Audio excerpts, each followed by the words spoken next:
Hey guys, tonight we're going to wake up long before sunrise, not to scroll or sip coffee, but to step quietly into the flowery, yeasty world of ancient Rome's bakeries.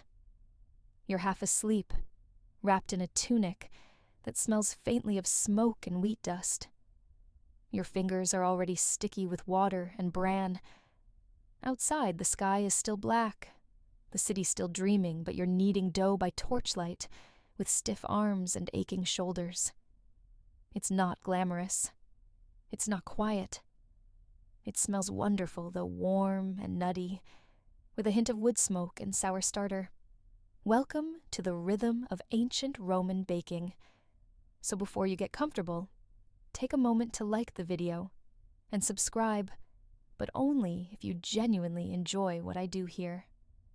Feel free to share where you're listening from and what time it is, especially if it's late and your pillow is already calling. Now dim the lights, maybe turn on a fan for that soft background hum, and let's ease into tonight's journey together. You're working in a pastrinum, one of the many bakeries scattered across the heart of the empire. Yours is small, but busy. There's a grindstone out front, turned by a sleepy donkey that snorts every few steps.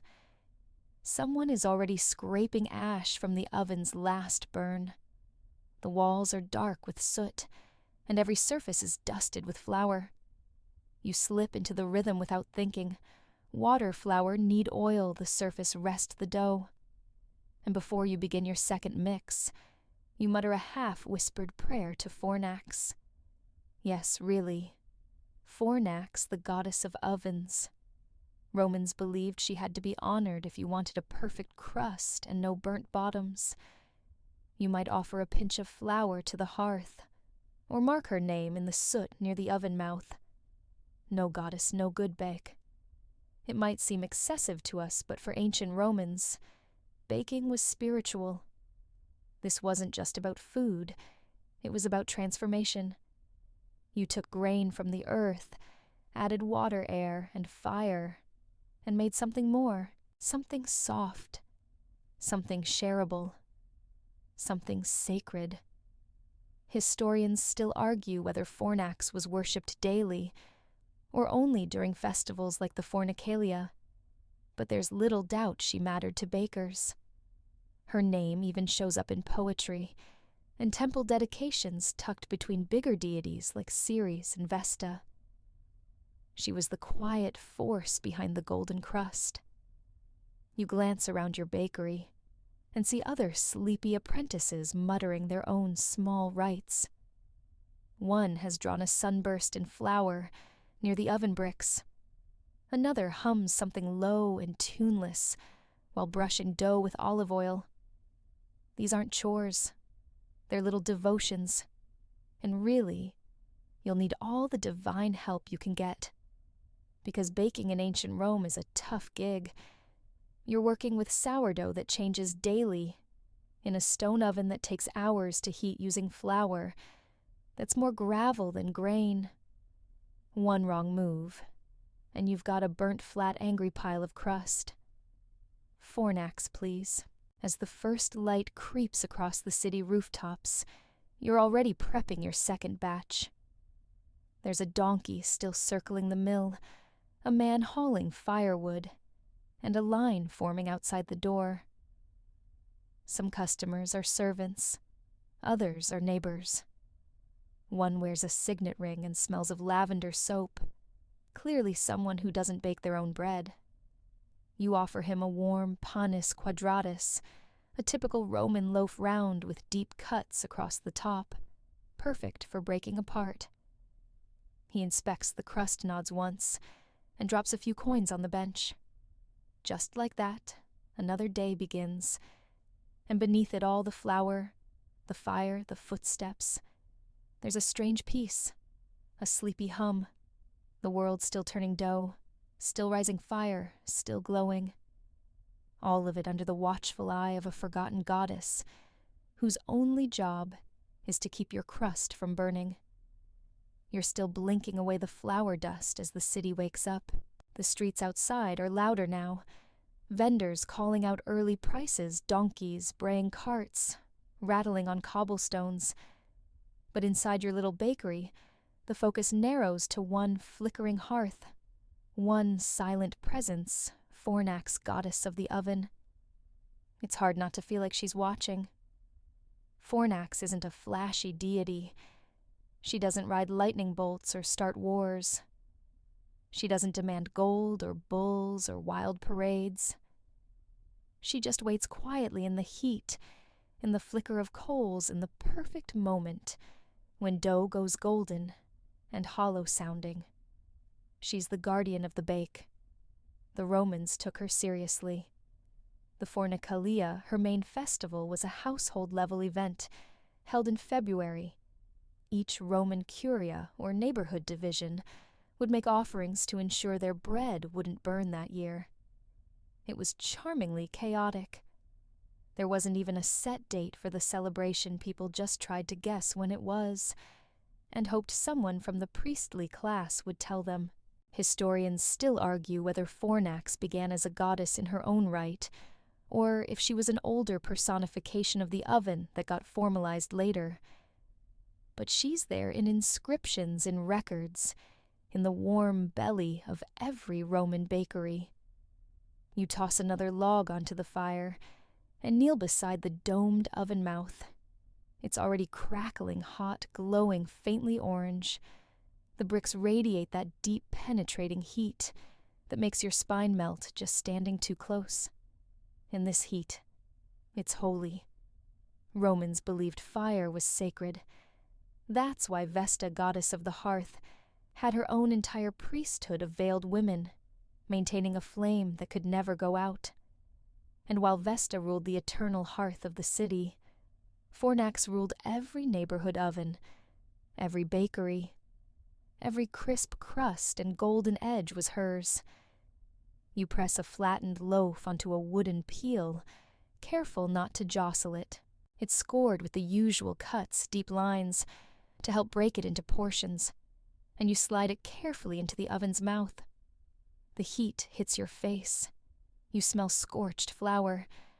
A few sparks leap forward. Fornax is pleased today. What's funny is that this little domestic goddess, this quiet guardian of crusts, was more relevant to daily survival than almost any other Roman deity. Jupiter threw lightning. Mars demanded glory, but Fornax, she made sure your dinner didn't turn to charcoal.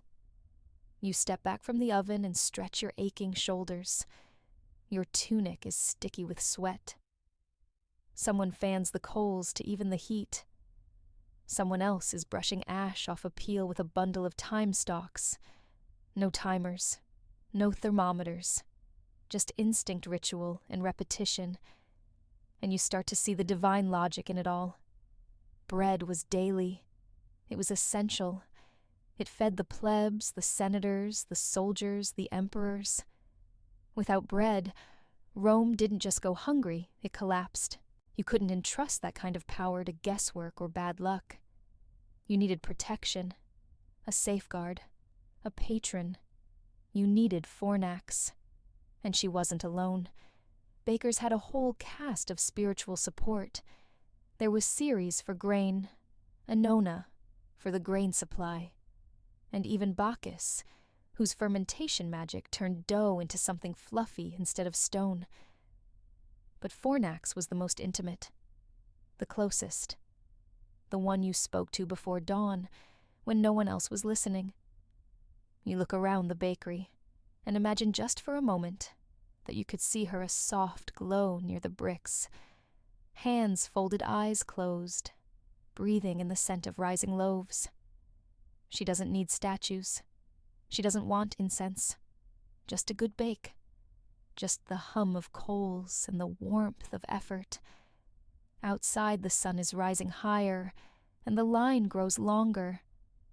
People wait quietly, clutching baskets, ready for their morning bread. Some bring old loaves to trade. Others offer gossip or a few coins. A child stares at the glowing oven mouth like it's magic. And maybe it is. Maybe it always was.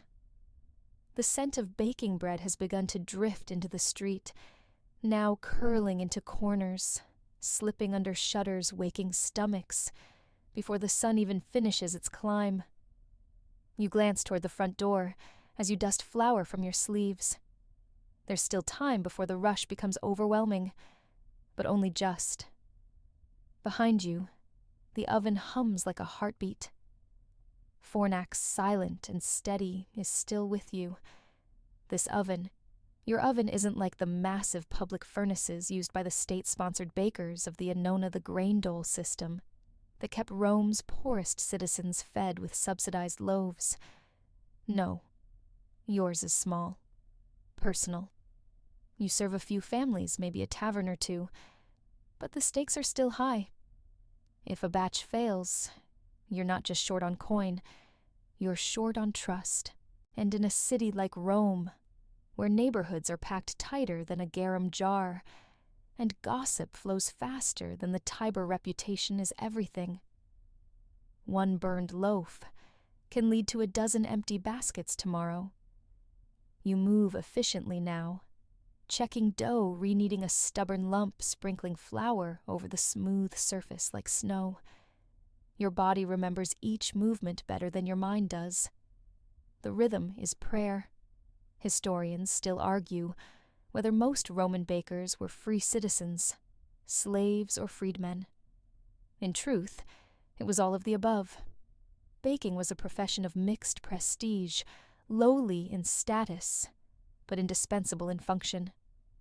Some wealthy freedmen even ran large commercial bakeries with rows of donkey-powered mills and dozens of workers.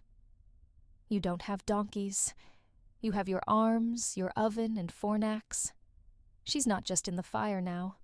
She's in the dough, its elasticity, its rise, its readiness. She's in the decision to slash the top or not. She's in that moment when you press your knuckles into a loaf and feel it push back alive. And she's in your memory too. You remember watching your mother's hands when you were too small to lift a peel. How she whispered to the oven. How she drew a quick symbol in flour before sliding in the first round. She never called it magic. She called it habit. But you know better now. Habit is just another name for ritual. You score a loaf with the same 3 cuts she always used: sunburst, triangle, crescent. You're not even sure why, but it works. It pleases the oven. It pleases you. That's enough. A neighbor arrives early, slipping through the back, with a bundle of fresh rosemary and a wink. He offers it wordlessly, and you toss a small loaf into his satchel before anyone sees. No coin changes hands, just herbs and trust. Just the ancient logic of neighbors. And now, as the first proper customers begin to trickle in, some cheerful, some tired, some already arguing about salt prices, you prepare yourself for the dance. Each person has their preference: extra crisp, soft center, fewer cuts, more crust. You can't please everyone, but you try. Because you're not just feeding mouths, you're feeding habits, families, mornings. There's a kind of intimacy in baking for others. They don't just eat what you make. They consume your timing, your judgment, your mood. A good day tastes different than a bad one, and the regulars can always tell. One old woman leans in close and sniffs the air. "You used the sour starter today," she says. You nod. She smiles and taps your shoulder. Your mother would be proud. And suddenly, just for a heartbeat, you feel the warmth of Fornax not just in the oven, but in that comment, in the cycle, in the continuity. You wrap a few loaves in linen and hand them out with murmured blessings. One for a soldier on leave, one for a teacher, one for a boy who waits politely with dirty hands and no money. You pretend not to notice the lack of coin, because this is the work. Not heroic, not glamorous, but holy. Outside carts rattle by. A stray dog noses the step. The city is loud and unbothered, rolling forward like it always does. But here, in this glowing room of flower and fire and breath, something ancient endures. You dust your hands, reach for the next round of dough, and whisper softly, barely audible, Bene valeas fornax. Later in the morning, as the oven's heat mellows and the rush slows to a trickle, you finally allow yourself to lean against the cool stone wall. Just for a moment. The air is heavy, with the scent of ash and bread and rosemary. Your back aches. Your arms hum. But there's a quiet fullness to the exhaustion, a sense of balance like a scale briefly at rest. You look at what's left, a few loaves cooling on a wooden board, one with a slightly cracked edge, another with a beautifully blistered crust that makes you smile without meaning to. They're not perfect, but they're honest. They'll feed someone well. Outside, you hear children laughing. A few chase each other around the water vendor's cart. You remember when you used to do the same bare feet on hot paving stones, trying to dodge the splash of spilled wine or an angry vendor's broom. Back then, you didn't know the names of the gods. Not really. You knew the stories, sure. Jupiter and his thunderbolts, Venus and her mirror, Mars with his red plume and iron fists. But they felt distant, high up, for statues and temples. Fornax is different. You don't pray to her. You thank her, quietly, often. Historians still argue whether domestic gods like Fornax and Cardia, guardian of hinges, and Limentinus, spirit of the threshold, were true deities or poetic personifications, but they're missing the point. In a city like Rome, where fate could turn on a missed step or a spoiled batch, anything that offered protection, even the idea of protection mattered. You think of all the other bakers in the city, each with their own oven, their own rhythm, their own rituals. Some whisper a charm before baking. Others tap the wall of the oven 3 times. Some say a prayer. Some just hum. All of them, knowingly or not, are inviting Fornax in. And maybe she answers. Maybe not with words, but with heat, with timing, with that faint little puff of steam that rises when the crust cracks open just right. You sit down near the back, where the flour sacks rest like sleeping animals. Someone's drawn a tiny sunburst in the dust on the floor. You don't recognize the hand, but you recognize the shape. It's the same one your mother used, the same one her mother probably used. Some patterns outlast memory. You close your eyes and imagine the city overhead, domes and temples and laundry lines fluttering in the breeze. Somewhere nearby, a legionnaire is shouting at a wine cellar. A magistrate is dozing in the shade. A boy is stealing a date from a vendor's tray. And you're here, in the warm, flower-dusted heart of it all. Bakers were not nobles. They didn't wear rings or command soldiers. But in a city as vast and hungry as Rome, they held real power, quiet power. Crumb by crumb, loaf by loaf, they fed the machine. It's no wonder Augustus made grain supply a state priority. No wonder riots started when bread ran thin. No wonder the people feared an empty oven more than an angry god. Because bread is survival, and survival needs rituals. You hear the familiar squeak of the front door. A boy enters thin, wide-eyed, gripping a woven coin purse. You nod toward the counter.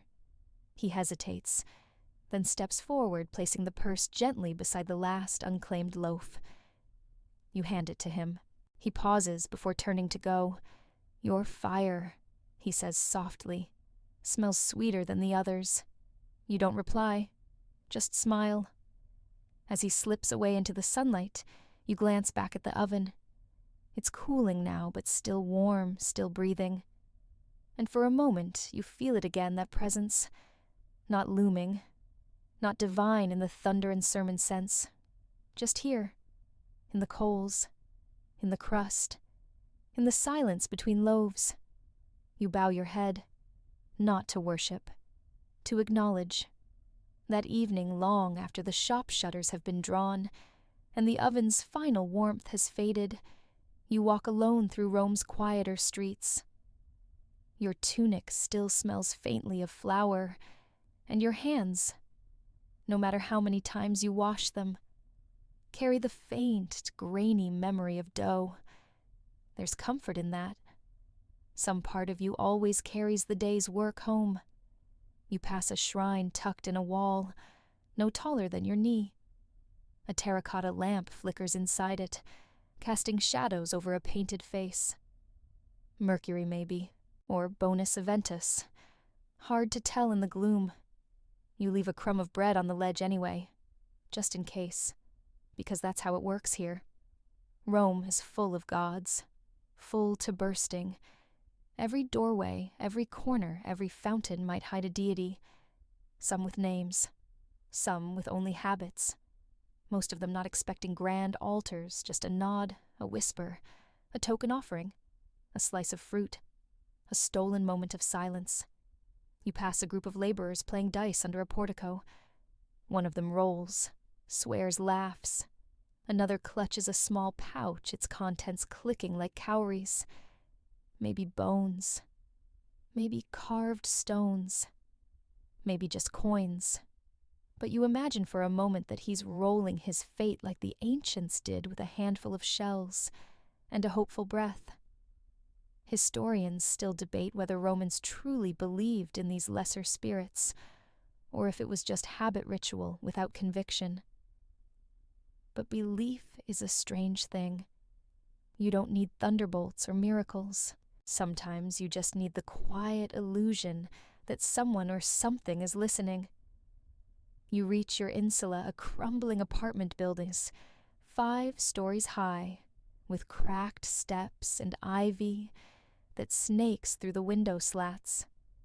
The bottom floor smells like fish and garlic. The 3rd floor always has a baby crying. You climb to the 2nd, your key warm in your palm. Inside, the light is dim. A single oil lamp flickers near the hearth. You light another. The room changes, not brighter, just softer. Shadows take shape. Corners deepen. A small bronze figure of Vesta sits on the shelf, her face rubbed shiny from years of touches. You nod to her, as you always do. And then, you do something ordinary. You make a meal. Simple stuff, bread you saved from the morning cheese, beginning to sweat olives that burst when bitten.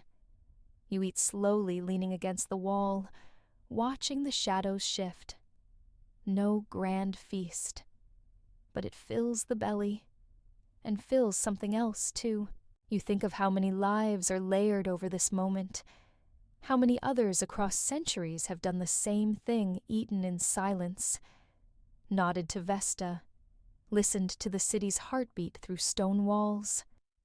A rat scurries somewhere in the ceiling beams. You toss it a crust. Even vermin are part of Rome's rhythm. Outside, the sounds change.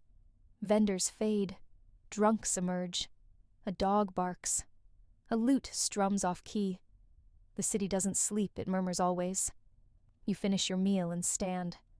Your body is heavy now, not with fatigue, but with fullness, with stillness. You kneel before the hearth, not for prayer, not really, just to place a fresh bit of kindling for the morning. The fire gods aren't watching, but you are, and that's enough. The next morning arrives not with a rooster's crow, but with the rhythmic clatter of hooves on stone. You wake early, habit more than anything, and sit for a moment in the golden hush of dawn. Rome looks different at this hour, less like an empire, more like a village, quiet, slow, half dreaming. You walk out with the merchants, their carts creaking under woven baskets, and Amphory, their voices still hoarse with sleep. Some carry figs, others wine. One man balances a cage of geese who seem more alert than any of their human neighbors. And there's a smell in the air, part charcoal, part citrus, part raw ambition. You pass the temple of Castor and Pollux, where an old woman sweeps the marble steps. She's not a priestess, just someone with a broom and an unspoken contract with the divine. Keep their temple clean, and maybe the twins will keep your family safe. Historians still argue about the daily rituals of average Romans. How many truly believed? How many just played along? But here in the morning, light belief feels simple. It's in the sweeping, in the sandals worn thin by pilgrimage, in the single flower placed by a statue's foot, with no one watching. You reach the edge of the forum, where early risers are setting up stalls. The sun isn't fully up yet, but already deals are being made. A boy sells crushed herbs in clay bowls. A woman with a crooked back arranges dyed fabrics with trembling hands. And above it all, on the Capitoline Hill, the Temple of Jupiter looms, still wrapped in shadow, but unmistakable in its size and silence. You remember someone once said that gods in Rome are like public officials, respected, addressed, formally, occasionally bribed. But even officials can be adored. You climb toward the market's heart, passing an altar blackened with centuries of soot. A baker stops to touch it, with flour-streaked fingers murmurs something you can't hear. A soldier drops a coin in the ash, more out of rhythm than reverence. And you, well, you watch, because you've learned something in your time here. Rome runs on more than law. It runs on shared habits, muted gestures, 1,000 tiny moments that don't make it into marble inscriptions or epic poetry. But they matter. They're what keeps the empire breathing. You stop by a spice stall drawn by the bright saffron heaped like powdered sunlight. The vendor grins, missing half his teeth, and tells you today's batch is blessed. Tiber blessed, he says, whatever that means. You nod anyway, and buy a pinch. You don't need it really, but the smell, warm and sharp, feels like a ward against tiredness. As the sun climbs, so does the noise. More people flood in philosophers arguing by the basilica steps, lovers meeting behind columns, a street performer juggling amphorae and nearly dropping one on a senator. Life swirls, and the gods seen and unseen ride on every current. You spot a priest in white robes, arms raised, addressing a small crowd near a shrine. He's speaking of Fortuna today, the lady of chance. A beggar listens nearby, clutching his bowl, as if hoping luck will materialize inside it, and perhaps it will. Because here in Rome, divinity isn't distant. It lives in walls and fountains and everyday words and weather. It stirs in loaves and laws and piety and profanity. It's everywhere, even in you. The afternoon sun bakes the city in sheets of golden light. You find shade beneath a fig tree, its broad leaves casting dappled shadows over your arms. The fruit is ripe and sticky sweet, its scent mingling with the faint perfume of dust and hot stone. You chew slowly, savoring the moment. Rome tastes different when you're not in a rush. You're not alone in your rest. Nearby, a group of children chase one another with laurel branches, their laughter bouncing off the marble facades like music. One child pauses to poke at a statue's foot, asking if the god feels ticklish. The others erupt in giggles. It's hard to imagine Jupiter himself minding. Behind you, an old man dozes on a bench. His head rests against a clay urn, and in his lap lies a string of cowrie shells not native to Rome, and certainly not currency here. But their soft clink tells you this man has traveled. Maybe Africa, maybe farther. You wonder what he traded, what he prayed for. In Rome, everything foreign finds a way to blend in. The gods themselves are imported, renamed, rebranded. Aphrodite becomes Venus, Hermes Mercury, Zeus Jupiter. Same powers, different togas. Even Isis, with her Egyptian robes and mystery cults, has found temples here. Historians still argue whether this syncretism was a strategy or an accident. Was Rome building bridges between faiths, or just hoarding gods like trophies? Perhaps both. Either way, the result is a pantheon as flexible as it is vast. You walk again down a quiet side street where ivy creeps across mosaic walls and laundry sways above you like sleepy flags. A shrine to Diana sits tucked in a courtyard, barely visible behind a curtain of rosemary. A woman kneels there whispering, not in Latin, not in Greek, a dialect you don't recognize, but her tone is clear gratitude, maybe, or desperation. You don't intrude. These micro-temples are everywhere. Alcoves, niches, corners of gardens. Some formal, others cobbled together with pebbles and scraps. You spot one fashioned from a broken amphora and 3 candle stubs. A child's offering lies beside it, a honey cake with 1 bite missing. Divine tribute or just a snack interrupted. Later, you pass a bathhouse, its windows steaming like a baker's kiln. Inside, men recline and gossip, while attendants pour oils over their shoulders. On the wall hangs a fresco of Neptune with dolphins leaping behind him. It's cheerful, almost cartoonish, nothing like the severe busts in the Senate. You wonder if Neptune minds being depicted mid-splash, or if he's just glad to be remembered. Even the graffiti here sings of the gods. You see Apollo's name scratched alongside poetry, crude drawings of Mars wrestling a boar, Venus's symbol entwined with a lover's initials.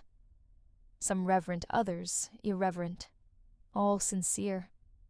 You turn onto a wide road where a parade is forming. Not imperial, not martial, just a local procession for Ceres, goddess of grain. Farmers wear garlands. Oxen are painted with ochre spirals. Someone hands you a wreath of barley, and you place it on your head without thinking. It suits you. The parade moves slowly, pausing at each altar for libations and song. Wine is spilled. Bread is broken. Voices rise in a cadence older than conquest. Even the sky seems to lean in curious. And as you march, you realize something, these gods, these names carved into stone and whispered in dreams. They are not just relics. They are woven into life, into rest and rhythm, into the fig tree's shadow and the saffron merchant's wink, into the breath between footsteps, into you. Dusk settles over Rome, with a softness you didn't expect, like the hush of velvet being drawn across the sky. The street's dim lanterns flicker to life, and the city exhales. Evening at last. The work of markets and tribunals fades. Now begins the time of storytellers of music, of small secrets whispered over amphorae of wine. You follow the glow of torches into a square that wasn't on your map. Not that you had a map, just your feet and curiosity. The square is half-lit, half-shadow, with a low platform at its center. People sit in rings around it, farmers with sunburnt necks, soldiers just off duty, mothers, bouncing sleeping babies. You sit too. No one asks who you are. An old woman steps onto the platform. Her tunic is dyed the deep blue of twilight, and cowrie shells hang from her belt like little moons. She raises her hands, and silence falls. Then she begins. It's a myth, not one you've heard. It isn't about the great gods of Olympus, but a local tale about a river nymph who traded her laughter for a necklace of shells. It's sad, then funny, then strange again. The crowd nods along, finishing her sentences. You realize this story has been told here for centuries. She's just the latest mouthpiece. And there's something else this myth has merged with others. You hear traces of Aphrodite's vanity, of Hermes' trickery, of Hera's suspicion. The gods float between stories like ghosts. They belong to no single plotline. They adapt. Historians still argue whether this fluid storytelling was deliberate mythology building or simply a game of cultural telephone played across generations. But tonight, under this lantern-lit sky, it feels like the gods themselves are shape-shifting, retelling their own tales through every tongue that dares to speak them. The old woman ends her story with a flourish, and a few coins clink into a bowl. Not many. She doesn't seem to mind. Someone hands her a roasted fig and a cup of watered wine. She smiles. Her job is done. You wander off past ivy-covered walls and tiny windows glowing like fireflies. In one, you glimpse a girl arranging cowries into constellations on her windowsill. In another, a priest studies an astrological chart, a cowrie tucked beside his candle for luck. The shells are quiet now, but present. They don't need to speak. Their presence is a whisper of trade, of faith, of myth. Down a narrow alley, you find a tavern. The sign is painted with Bacchus's face, grinning beneath a crown of grapes. Inside, the air smells of sweet wine, old wood, and peppered stew. A harpist plucks out a slow tune in the corner, and a pair of drunk poets debate whether Mars or Minerva makes the better dinner guest. You smile and order whatever's hot. The tavern keeper doesn't ask for coin. He sees the cowrie in your palm and nods. A trade, then. Old ways still hold in corners like this. Later, with your belly warm and your head pleasantly fogged, you step back into the night. The sky is deep indigo, the stars bright as forge sparks. You tilt your head and try to spot the constellations. The hunter, the bear, the winged horse. Names given by Greeks, adopted by Romans, whispered by sailors. You think of the shells again. How far they've traveled. How many hands they've passed through. How many gods they've honored or bribed or simply amused. You wonder if any deity ever truly claimed them, or if they belong to something older than Olympus. As you walk, you begin to hum. You don't know the melody. It comes from nowhere, or maybe from deep within the centuries. A lullaby for cowries, a hymn for forgotten gods. And the city listens. By now, the world of cowrie shells is woven into your understanding, not just as a currency, but as a quiet, persistent presence through history's noise. You walk beside a river now, not quite sure where it is, but the stars above suggest you're far inland, perhaps, in the forests of what is now Central Africa. The water glistens black in the moonlight, and the breeze carries the hum of distant drums. You're approaching a village. No walls, just open air and confidence. Children chase one another between woven huts, and their laughter is a language of its own.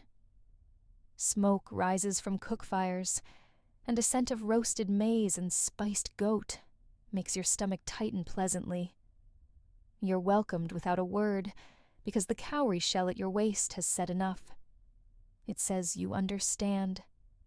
You respect. You're not here to take, but to listen. Inside the village, a celebration is beginning.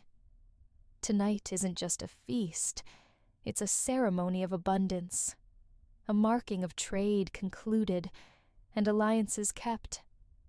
Baskets of goods are placed in the center of a clearing. Woven cloths, smoked fish, carved ivory, but every exchange, every offering is accompanied by cowries, small white tokens placed with reverence. You watch as two elders sit across from each other on low stools. Between them, a bowl of shells. Each one counts aloud, then places a string on the ground. One speaks of a daughter to be married. The other nods slowly, fingers tracing the shell's curve. The exchange isn't rushed. It's paced like ritual, because it is.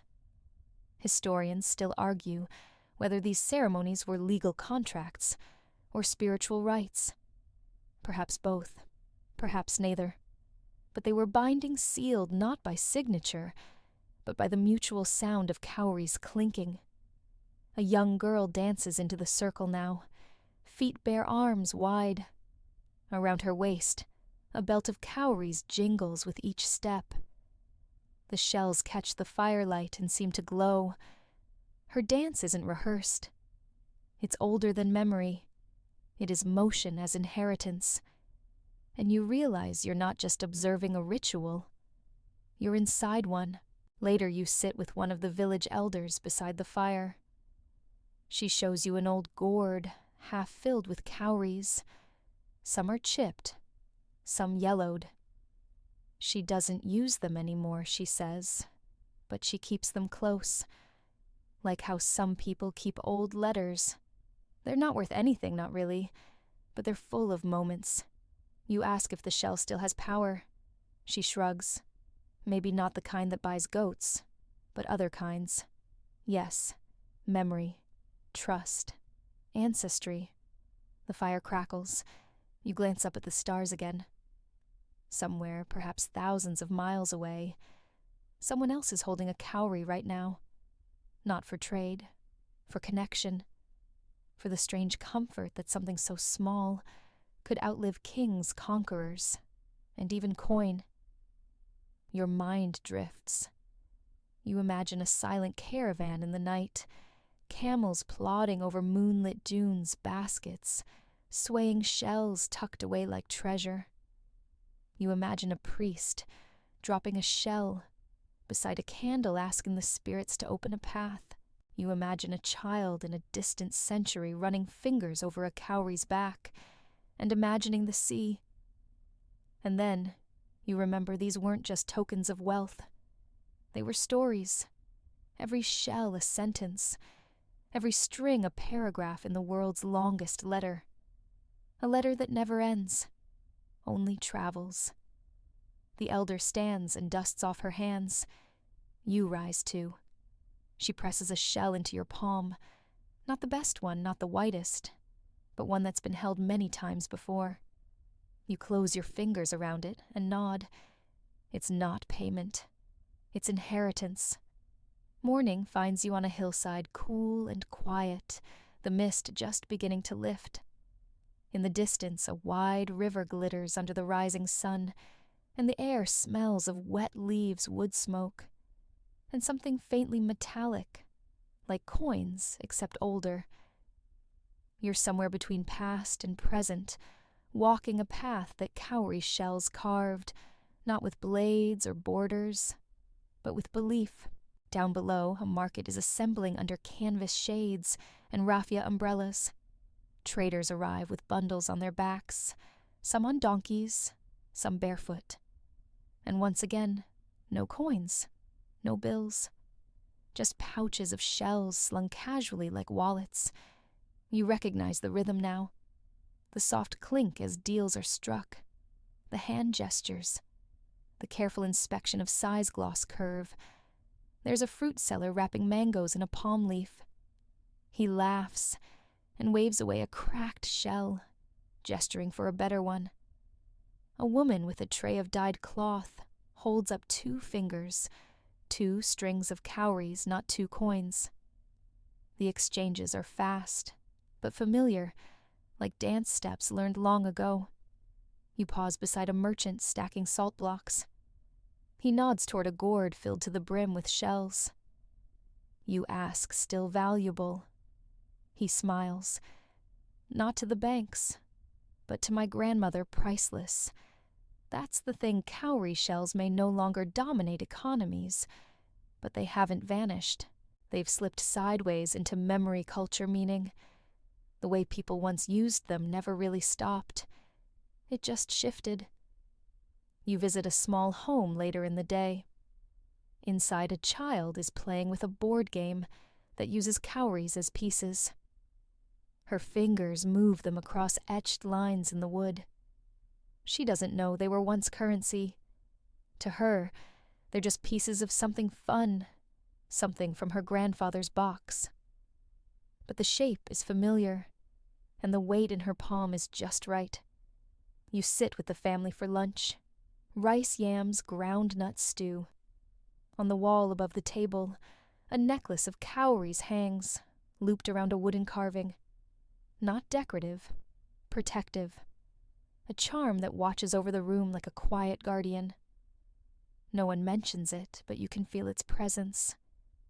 Later still, as dusk falls, you walk through a village square where teens gather around a storyteller. He's old, smiling and gesturing broadly as he speaks. You don't catch every word, but you hear the phrase when cowries ruled the land, and the children gasp. Their eyes widen. To them, it's a legend. To you, it's history. But neither is wrong. Historians still argue whether cowries should be treated as primitive money or as a sophisticated cultural tool, whether they mark the birth of economics or the endurance of belief. But maybe the real story isn't in choosing one side, it's in understanding how both can live in the same shell. You sit down beside the fire and run your fingers through a small pouch you've been carrying all along. 10 cowries, all collected during this imagined walk, each from a different setting, a different time. One from a Maldivian beach, one from a caravan in the Sahel, one from a marriage ceremony, one from a child's game. You line them up in the dirt. What's their worth? Nothing, maybe. Or everything.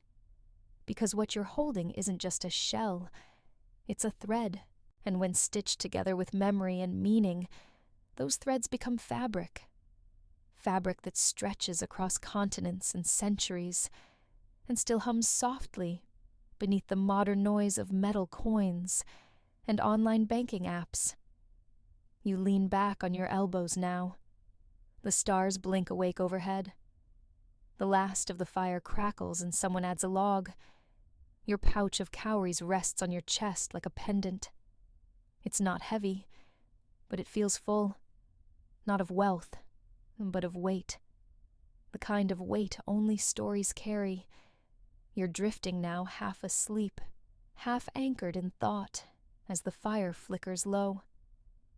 But the journey's not quite over, because there's one more place where the story of cowries still echoes in the language of everyday life. In many regions where cowries once reigned, their name lingered long after their economic use faded. Shell money became shorthand for wealth itself. In Nigeria, owo eyo literally means cowrie money, still a casual term for cash in some dialects. In parts of India, the word kaudi survived not just in conversation, but in metaphors. You might hear someone say, "I don't have a single kaudi," and what they mean is, "I'm broke." It's the ghost of currency spoken aloud, like a whisper from history. You walk into a textile shop in modern Mali. The walls are lined with vibrant indigo and saffron cloth, hand-dyed and patterned. The shopkeeper greets you warmly. Her earrings are small gold hoops, but strung through each is a single gleaming cowrie. You comment on them. She shrugs. Old style, she says, but always lucky. You smile, then reach into your pocket and feel the shell you picked up on the beach all those sections ago. You hold it for a moment, not as a coin, as a reminder. The shopkeeper notices and nods slowly, knowingly. The kind of nod that says yes. You get it. Because really cowries were never just about trade. They were about touch. Smooth, solid, iridescent. Easy to hold. Easy to pass. Hard to forget. Coins rust. bills tear, cards glitch, but a shell just sits there quietly elegant, unchanged by centuries. Historians still debate how cowries first gained wide trust. Was it beauty, abundance, spiritual symbolism? Or were they simply the most efficient tokens before metallurgy was common? The truth is probably a messy blend of all these things, which, let's be honest, is usually how history works. You find yourself now in a small room, maybe a museum archive, maybe someone's ancestral home. The light is low. A carved wooden box creaks open, and inside cowries, hundreds of them, sorted into strings, some tied with old twine, others looped through cloth. A faint scent of camphor and dust rises from the box. You pick up a string and let it drape through your fingers. Not one shell is broken. Not one looks quite like the next. They are both identical and unique, like fingerprints, or snowflakes, or the stories we tell ourselves to make sense of trade and trust and time. In a corner of the room, you spot something odd, a ledger. Handwritten entries dating back a century, not amounts of silver or gold, just names, trades, 2 strings of cowries for goats, 30 shells for fabric. It reads like a song, one of balance, of give and take.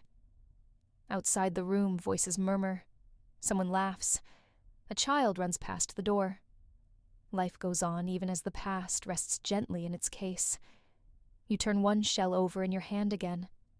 There's a groove along the middle, a little slit that looks like a smile.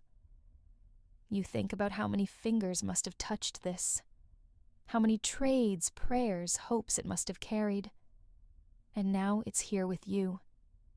Is it valuable? Not to a bank. But maybe it's valuable in the way a lullaby is, or a well-worn recipe, or the scent of home when you walk through the door after too long away. You tuck the shell back into your pocket, not as money, but as memory, then step outside into the breeze, where the leaves rustle softly, and the stars blink down, like they've heard this story before.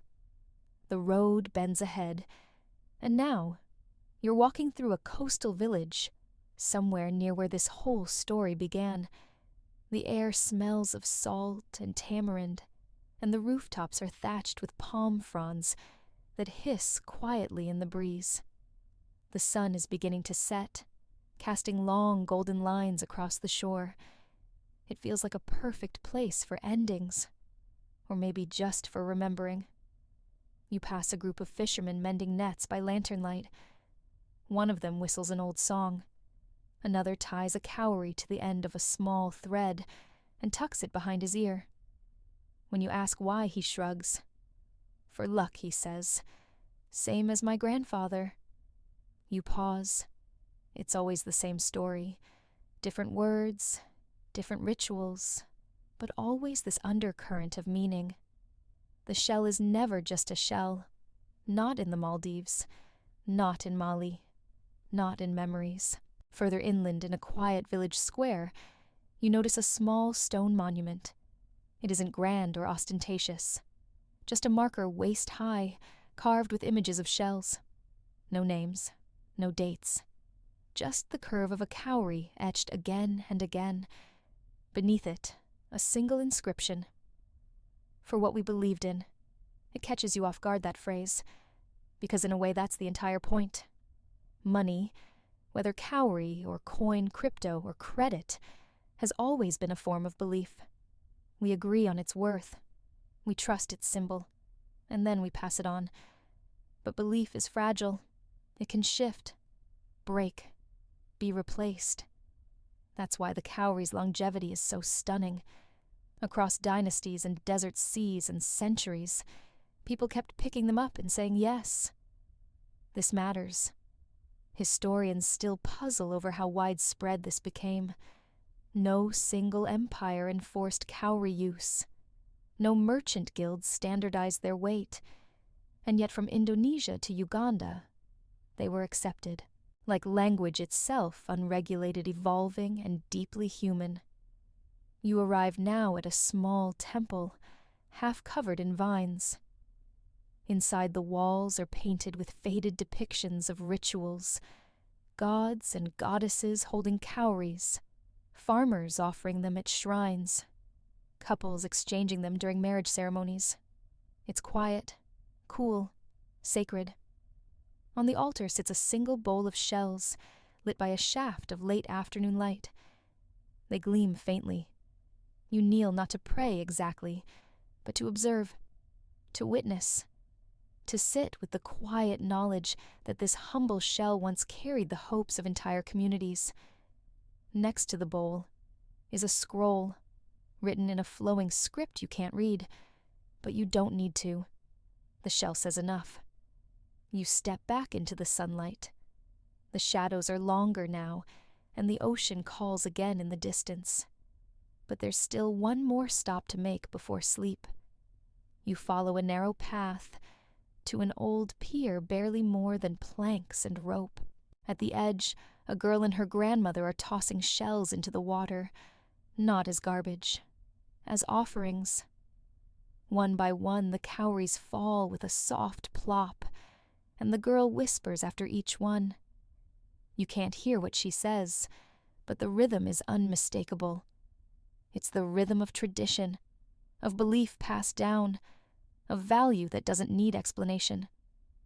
The grandmother sees you and gestures toward the shells. "Do you want one?" she asks in a voice soft with age. You nod. She hands it over. It's small, pale, worn smooth by decades, maybe centuries of water and touch. You don't ask where it came from. You don't need to, because somehow it's been waiting for you all along. The shell sits in your palm like a secret. It doesn't weigh much, but it feels like it does, like it's carrying all the memories you've gathered on this quiet, winding journey through time. The ocean is still just a faint hush behind you now, and ahead lies something different. Not ancient marketplaces or dusty trade routes, but the modern world once again buzzing with glass screens and wireless signals. Still, you take the shell with you.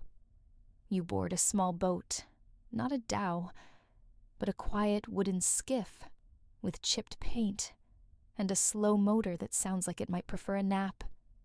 The sea stretches out around you, calm and blue, and as you float further from shore, the cowrie in your hand begins to feel a little like a compass. It doesn't point north or south, but somewhere older toward meaning. Beside you, the boatman notices the shell. "Good one," he says with a nod. "Found many like that when I was a boy." Then he chuckles and adds, "Didn't know I was rich." You both laugh, and the boat glides forward. On the far shore, you climb onto a narrow dock and find a small coastal museum nestled into the rocks. It's quiet here.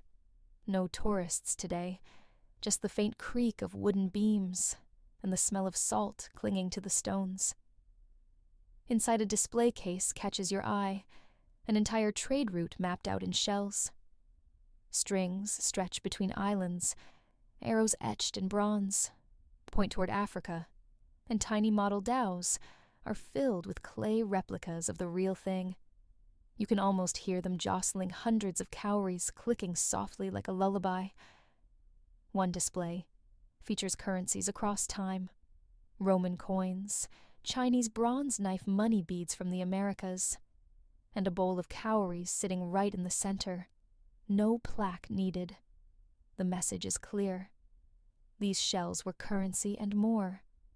Another room houses cultural uses, a carved wooden mask with shells circling its brow, a woven bridle belt, each shell sewn with threads so fine you wonder how long it must have taken, and a clay jar half buried in a recreation of packed earth lid askew, as if someone had just reached in for a dowry. You sit for a while in the quiet. A fan hums softly above, and the museum cat stretches across the window ledge in a beam of sun. You look again at the cowrie in your hand, still yours, still real, still meaningful. You wonder how many hands it passed through before you. A merchant's, a bride's, a priest's, a child's, and now yours. You tuck it into your pocket, not for profit, not for trade, but for remembrance, because this wasn't just a story about old money. It was about how humans create meaning together, about the strange, shimmering things we choose to believe in, about how something small, curved, and made by the sea can become the foundation of empires, families, prayers, and promises. And as the sun begins to dip again toward the horizon, painting the sea with that familiar golden shimmer, you realize the answer to the question from earlier. Why cowries? Because they were beautiful. Because they were everywhere. Because they were enough. You leave the museum quietly, walking past the sleepy cat out into the warm coastal light. The cowrie shell is still in your pocket, tapping gently against your thigh with every step. It doesn't feel like money anymore. It feels like a memory, a relic, a whisper. The streets are modern, paved, and busy now. Cars hum past. People check their phone signs flash with digital ads. No one is trading millet for shells here. But still, you see traces. A jewelry shop window gleams with a necklace made entirely of polished cowries strung tight like armor. The sign reads, "Inspired by our ancestors." A man inside adjusts a display with care, tucking the last shell into place, like a final note in a chord. You stop at a vendor's table where an elderly woman sells beaded goods. She's laughing with a child who runs circles around the stall. The child clutches a belt of cowries, shakes it like a tambourine. The shells clatter together, and you hear it again, that soft, ancestral currency, a chime from the past. "Still use them?" you ask gently. The woman smiles. "Not for money. For memory." That's when it hits you the currency didn't vanish. It transformed, like fire turning to smoke. Still there, just in a different form. Not traded, but worn. Not counted, but remembered. In a nearby cultural center, you watch a performance young dancers in vibrant wraps and robes, stomping and spinning to the rhythm of drums. Cowries sewn into their cuffs, and hems clink and catch the light. The sound is unmistakable, sharp, ancient, joyful. And then for just a moment the performance ends, and there's a hush. One shell falls from a sleeve and lands at your feet. You stoop, pick it up. No one reaches for it. No one claims it. It's yours again. You take a moment sitting under a shade tree at the edge of the street, the shell warm from your palm now. And you realize this was never about just commerce. It was about connection. Between people. Between places. Between past and present. Somewhere in the world right now, someone is probably slipping a cowrie into their wedding gown, or placing one beside a candle, or tucking it into a child's pocket as a quiet blessing. Even online, yes. Even there you can find emojis of cowries now, not officially standardized perhaps, but still traded in their own digital way. Stickers, symbols, screensaver charms. The shape endures. It's strangely comforting. Not everything has to vanish to be over. Some things just soften, shift, echo. You sit longer than you mean to watching the people go by the cowrie safe in your hand once again. And somewhere in the background, a faint rhythm continues the same clink, the same promise, the same collective agreement that once turned seashells into power. You close your eyes just for a second. The breeze brushes your cheek like a wave. Now the sun is lower, casting long golden shadows through the trees. You stand brushing sand from your pants, the cowrie still in your palm lighter than a coin heavier than it looks. It's strange how something so small has carried so much. It crossed oceans, changed hands between empires, whispered through rituals, counted goats, sealed marriages, and marked the souls of the dead. It endured storms and burial. It was stashed in underground pots, carried in camel caravans worn by dancers, and tucked under pillows like tiny protectors. The shell never needed recharging, no chip, no password. And yet for centuries, it was trusted more than kings. You step back onto the footpath, but this time slower, like your body knows the journey is nearly done. You pass a mural painted across a nearby school wall. It's bright and childlike, showing a village sun and rows of little white shells spilling into open hands. Below it, someone has painted in careful letters, "Things have value when we say they do." That's it, isn't it? It was never about the shell alone. It was about consensus, agreement, community. It was about humanity's shared capacity to believe, to turn an object into a promise. You picture all those cowries resting now silent in museums, hanging from earrings stacked in ritual bowls, or hidden in drawers, and you know they're not finished. Not really. They still shimmer, they still speak. They still tell us something essential about who we were, and maybe who we still are. You find a bench overlooking the sea, and finally let yourself sit. The air is quieter now, softer, like the world has taken a long, slow breath. You cradle the shell in your palm, the same way someone might hold a ring or a coin from their childhood, or a key they no longer use but can't throw away. Then you tuck it into your pocket, not for trade, not for luck, but simply to remember. It's time now to rest. Let the wind blow gently. Let the waves take over the rhythm. Let the clink of shells echo only faintly, like lullabies from a long-forgotten bazaar. Because the world still moves. But tonight, you don't have to. Close your eyes. Sink slowly into the hush. You are safe. You are carried. You are in some small way home.